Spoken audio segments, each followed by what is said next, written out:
చేసినా కూడా ఇంత సంపాదించే వాళ్ళం కాదేమో, రాజు జైల్లో చెరసాలలో బంధిస్తే బంధించాడు కానీ 4 రెట్లు ధనాన్ని ఎక్కువగా మనం సంతోష పెట్టాడని చెప్పి అనుకొని వాళ్ళు చాలా సంతోషంతో ధనానంతా కూడా తీసుకొని తన పడవను తీసుకొని బయలుదేరి వెళుతూ ఉన్నారు. అలా కొంత దూరం మధ్యలో దారిలో తీర్థయాత్రలని కూడా సేవిస్తూ వారు నగరానికి వెళ్ళి బయలుదేరుతూ ఉన్నారు. అలా కొంత దూరం ప్రయాణం చేసిన తర్వాత ప్రయాణంలో బాగా అలసిపోయి పడవను ఒక రేవులో ఒడ్డునకు పట్టించి వారిద్దరు కూడా మామాలు ఇద్దరు కూడా విశ్రాంతి తీసుకుని ఆహారాన్ని తీసుకుని విశ్రాంతి తీసుకుంటూ ఉంటారు.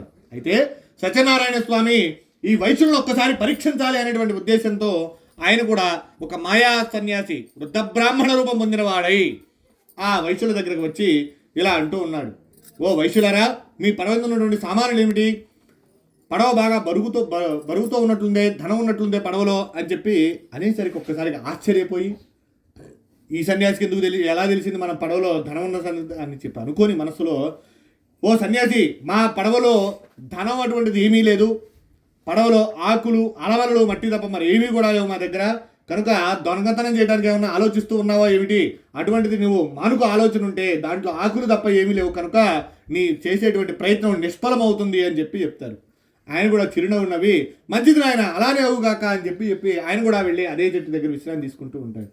అయితే వైశ్యుడు ఇక చాలు విశ్రాంతి తీసుకుందని చెప్పి అనుకుని కొంత సమయం తర్వాత ఇక బయలుదేరదామని చెప్పి అనుకుని పడవ దగ్గరకు వచ్చేసరికి బరువు తగ్గి పడవ పైకి తేలి ఉంది. అది చూసి ఆశ్చర్యపోయి త్వరగా పడవలోకి ఎక్కి చూడగా ధనముతో ఉన్నటువంటి సంచులకు బదులు ఆకులు అలవలను ఉండడు చూసి మూర్చిల్లి కొంతసేపు తెలివి తెచ్చుకొని విలపిస్తూ ఉన్నారు. అలా ఏడుస్తూ ఉన్నటువంటి మామను చూసి అల్లుడు ఇలా అంటున్నాడు, మామ, ఏడ్చడం వలన ప్రయోజనం ఏమున్నది? ఆ సన్యాసి చెప్పించారు కనుక ఇలా జరిగింది, ఇక ఏమి చేసినా ఆయనే చేయవలను.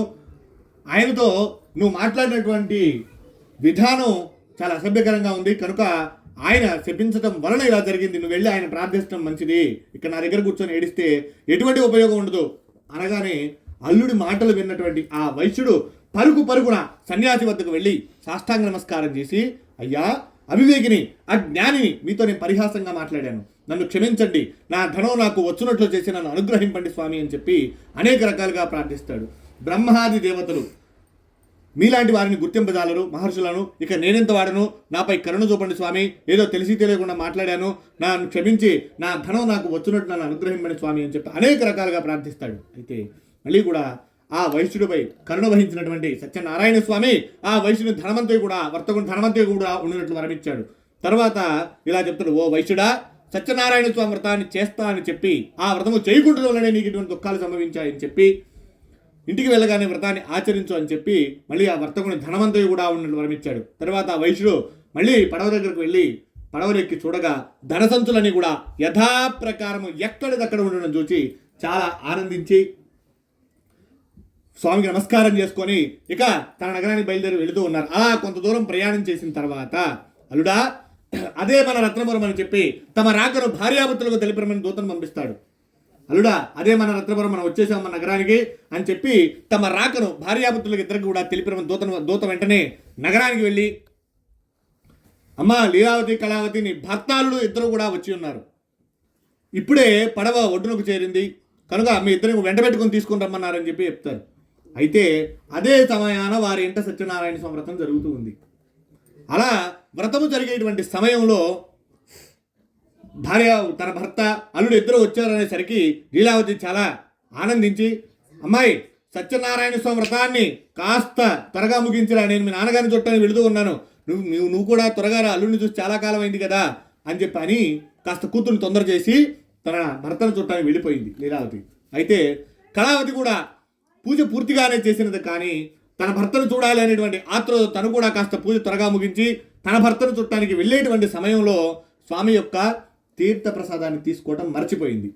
ఆమె అలా మర్చిపోయి రేవు వద్దకు వెళ్ళేసరికి అందరూ కూడా రేవులో ఉన్నటువంటి జనాలందరూ కూడా ఎదురొస్తూ ఉంటారు, అందరూ కూడా పరుగులు తీస్తూ ఉంటారు. అది చూసి ఆశ్చర్యపోయి కళావతి అడుగుతుంది, ఎందుకు ఇంత పరిగెత్తు వస్తున్నారు, ఏమైందని చెప్పి అడిగితే, నీ భర్త నావతో కూడా మునిగిపోతూ ఉన్నాడు, అక్కడ ధనం ఉన్నటువంటి సంచులన్నీ కూడా దాంట్లోనే ఉన్నాయి, నీ భర్త దాంతోనే మునిగిపోతున్న రేవులో ఆగి ఉన్నటువంటి పడవ మునిగిపోయిందని చెప్పి అనేసరికి ఒక్కసారిగా ఆశ్చర్యపోయి నిర్వీర్యం అయిపోయి అతని భర్త యొక్క పాదుకలకైతే వాటితో సతీసగమనం చేయడం సిద్ధపడింది. ఇదంతా కూడా చూసినటువంటి ఆ వైశ్యుడు అంతా కూడా దైవ ప్రాతికూలేమో కానీ వేరు కాదు, ఎక్కడేదో తప్పు చేశాం కనుక సత్యనారాయణతో మనం పరీక్షించాలనేటువంటి పరీక్షలు నాకు చాలా జరిగినాయి, ఆయన మనం పరీక్షించాలనే ఉద్దేశంతో ఇలా జరుగుతూ ఉంది అని చెప్పి అనుకొని, స్వామి ఓ సత్యదేవ, నాకు కూతురు యొక్క పసుపు కుంకాలు నాకు ఇవ్వు స్వామి, నన్ను అనుగ్రహింపజేయి, నా అల్లుడు బతికేదట్టు నన్ను అనుగ్రహింపు స్వామి అని చెప్పి అనేక రకాలుగా ప్రాధేయపడ్డాడు.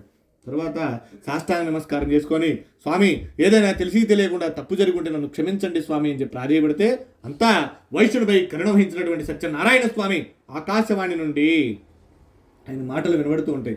ఓ వైశ్యుడా, నీ కుమార్తె పూజ పూర్తిగానే చేసినది, కానీ భర్తని చూడాలి అనేటువంటి తొందరలో నా ప్రసాదం తీసుకోవడం మర్చిపోయింది. ఆమె ఇంటికి వెళ్ళి ప్రసాదాన్ని కనుక తీసుకొని వచ్చినట్లయితే అంతా కూడా శుభం కలుగుతుంది అని చెప్పి చెప్తాడు.